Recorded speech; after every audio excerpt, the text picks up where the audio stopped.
All right, let's talk about something that can make or break your success control over your feelings. You see, feelings are powerful. They can either be your greatest asset or your biggest liability. And here's what I've come to realize: most people let their emotions run the show.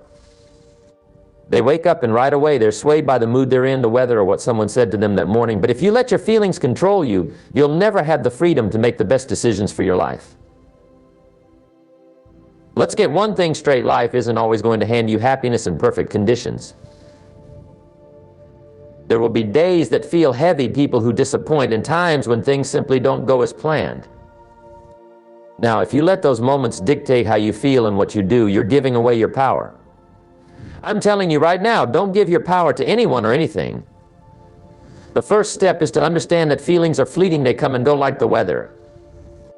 If you make decisions based on these temporary feelings, you're building a foundation on sand. What we need is emotional discipline.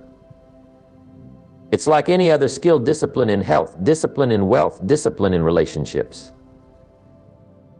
Emotional discipline means choosing how you respond rather than reacting on a whim. You might wake up feeling down, but it's up to you to decide: will I let this define my day, or will I rise above it? Now think of it this way: feelings are like a wild horse. If you don't train it, it'll run all over the place. It'll drag you wherever it wants to go, and before you know it, you're on a path you didn't intend to be on. But when you take control of that horse, when you decide to guide it with focus and discipline, you're the one choosing the path. It's the same with your emotions. Ask yourself this: how often have you made decisions based on how you felt in the moment, only to regret it later? Maybe you let anger lead you into an argument. Maybe you let fear stop you from an opportunity. Or maybe you let doubt keep you from starting something great. If you keep letting your emotions run the show, those moments of regret will pile up. You'll look back and realize just how much those unchecked emotions cost you. But here's the beauty of it: you can choose differently. You have the power to pause, to breathe, and to reflect before you act. This isn't about ignoring your feelings or pretending they don't exist. No, it's about acknowledging them, understanding where they're coming from, and then deciding if they serve your goals. If they don't, you set them aside. When you learn to pause, to step back for a moment and assess, you gain incredible power over your life. Think about that power over your life. Now, that's a freedom most people never experience because they're too busy reacting, not choosing. But if you can develop the habit of taking that brief pause, you're no longer a victim to your emotions. You're the one deciding. You're the one in control. Imagine how different your life could look if you made decisions based on values, principles, and your long-term goals rather than just fleeting emotions. Every time you resist that urge to act on impulse, you're building the muscle of self-control, and that's priceless. Self-control is the foundation of discipline, and discipline, as I've said countless times, is the bridge between goals and accomplishment. People often underestimate the power of discipline when it comes to emotions. They think discipline is only about working hard or sticking to a routine, but controlling your emotions is one of the highest forms of discipline there is. It's not easy, and it doesn't happen overnight. It takes practice. It's uncomfortable. But it's worth it. Think of self-control as the steering wheel of your life. Without it, you're just drifting, going wherever your emotions take you. One day you're up, full of energy and ambition, and the next day a small setback throws you completely off track. But with self-control, you're in charge of where you're going. You're the one deciding to push forward no matter the obstacles. When you master your emotions, life becomes less about reacting and more about responding.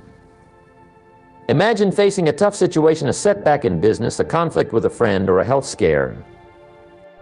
If you react emotionally, you might end up saying things you regret, making hasty decisions, or losing your sense of direction. But if you take a moment, breathe, and respond thoughtfully, you make choices that align with your long-term vision. Think of emotional control as a muscle. The more you practice it, the stronger it gets. Start with the small things. When someone cuts you off in traffic, let it go. When you feel frustration bubbling up at work, pause and remind yourself of your bigger goals. Each time you choose to stay calm, you're reinforcing your ability to control your emotions in more significant situations. As you strengthen this muscle of emotional control, you'll notice something powerful happening. You begin to move through life with greater ease, clarity, and resilience. You'll find that instead of allowing small frustrations to consume you, you have the focus to keep moving toward your goals. And those bigger, more challenging situations, you'll handle them with a calm confidence that not only gets results, but also earns the respect of those around you. Emotional mastery isn't about suppressing your feelings or pretending they don't exist. It's about understanding that feelings are signals. They're there to give you information, not to dictate your actions. When you feel anger, it might be telling you that something needs to change. When you feel fear, it could be a reminder to prepare or to proceed with caution. But in the end, you are the one who chooses how to respond. Feelings might influence you, but they don't control you unless you let them. Imagine if every time life threw a challenge your way, you could look at it calmly, take in the information, and choose the best response. This is what separates those who thrive under pressure from those who crumble. When you reach this level of emotional mastery, you don't just react to life, you respond with intention and purpose. Think of all the setbacks, frustrations, and obstacles you've faced. Each one of those moments was an opportunity, a test to see if you could keep your mind clear and your heart focused. When you learn to control your emotions, you're not only creating a path toward success, you're building a foundation for inner peace. You're training yourself to rise above the chaos, to remain steady no matter what. Think of the confidence that comes with this ability. You're no longer at the mercy of every minor inconvenience or setback. A difficult conversation, a disappointing outcome, or a moment of doubt won't shake you like they used to. Instead, you'll be able to stand firm, grounded in your sense of self and purpose. You'll face challenges with a steady hand and a clear head because you've trained yourself to respond instead of react. Let me tell you something, controlling your feelings isn't about shutting them off. It's about giving yourself the ability to choose. See, life hands us moments. Some are great, others are tough. But if we let our emotions dictate our actions in every single one of those moments, we'll end up all over the place, bouncing around with no direction, no purpose. So ask yourself, am I acting or am I just reacting? Acting means you're deliberate. Reacting means you're letting the world run your life. And when you let the world run your life, it's a gamble. But when you take control, when you say, today I'm going to respond to my circumstances, not be ruled by them, that's when things begin to shift. That's when you start creating the life you want, rather than living at the mercy of what's thrown at you. What about those days when everything feels like it's falling apart? Those are the real tests.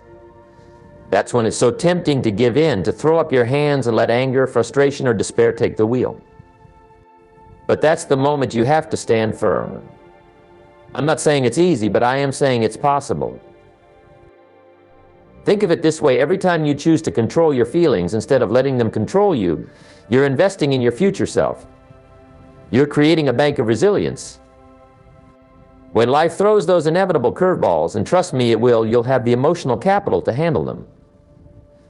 You won't be the one who falls apart at the first sign of adversity. You'll be the one who stands tall, assesses the situation, and says, what can I learn from this? Control doesn't mean suppressing your feelings. It means acknowledging them without allowing them to dictate your actions. For instance, if you're feeling angry, don't just shove it down and act like it doesn't exist. Recognize that anger. Ask yourself, why am I feeling this way?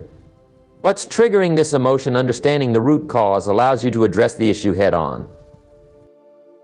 Take this time to journal or reflect on your feelings. Write down what you're experiencing.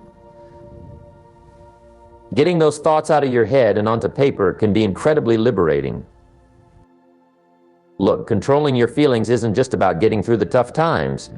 It's about enhancing your overall quality of life. When you gain mastery over your emotions, you'll find yourself responding with clarity and focus instead of chaos. This doesn't just affect your personal life, it spills over into your professional life too. When you're calm and collected, you think better, you make better decisions, and you inspire those around you. Every challenge you face, every setback you encounter is an opportunity for growth. The way you react to those challenges defines who you are. Don't shy away from difficult feelings. Embrace them. Use them as stepping stones toward becoming a better version of yourself. When you practice controlling your feelings, you start to develop a greater sense of self-awareness. You begin to recognize patterns in your emotional responses. This awareness is empowering. It allows you to catch yourself before you react impulsively. Instead of letting that initial wave of emotion wash over you and dictate your response, you pause, you take a breath, you decide how to act. As you cultivate this ability, you'll notice a significant shift in your relationships as well. You'll become more patient, more empathetic, and more understanding. People will gravitate towards you because you exude a calm and centered energy.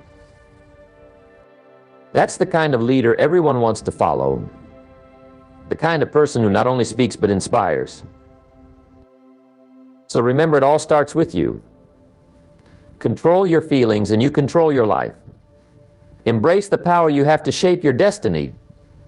It's not just about surviving the storms, it's about learning how to dance in the rain.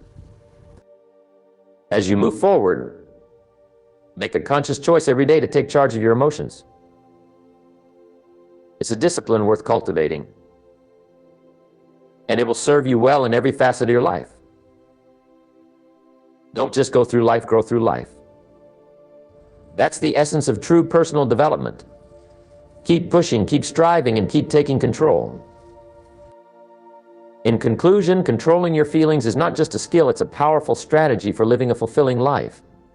Embracing this control allows you to respond thoughtfully instead of reacting impulsively, transforming challenges into opportunities for growth. Remember, every time you choose to manage your emotions rather than letting them manage you, you're paving the way to success. It takes practice, but with determination and commitment, you can develop this essential skill. So take charge of your feelings, shape your responses, and watch as your life transforms in ways you never thought possible. If you found value in this message, I encourage you to like this video, subscribe for more insights, and share your thoughts in the comments below. Let's keep this conversation going as we strive together for personal growth and empowerment.